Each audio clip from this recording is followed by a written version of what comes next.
రక్షణను నిర్లక్ష్యం చేయొద్దని దేవుని వాక్యం తెలియపరుస్తుంది. క్రీస్తునందు ప్రియులరా, ఈరోజున అనేక మంది రక్షణ జీవితాన్ని నిర్లక్ష్యం చేస్తున్నారు.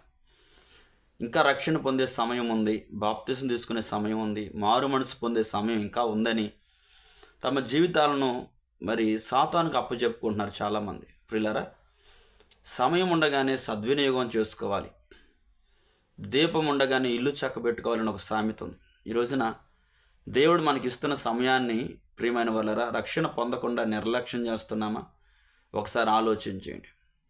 ఇంకొక విషయం ఏంటంటే, రక్షించబడిన వారు కూడా తమ రక్షణను కొనసాగించే విషయంలో నిర్లక్ష్యం చేస్తున్నారు. ప్రార్థనా జీవితం విషయంలో ఒక నిర్లక్ష్యం, అలాగే వాక్యం చదివే విషయంలో ఒక నిర్లక్ష్యం, దేవుని మందిరానికి వెళ్ళే విషయంలో కూడా ఒక నిర్లక్ష్యం అనేక మంది ఆత్మీయులు చూస్తాం.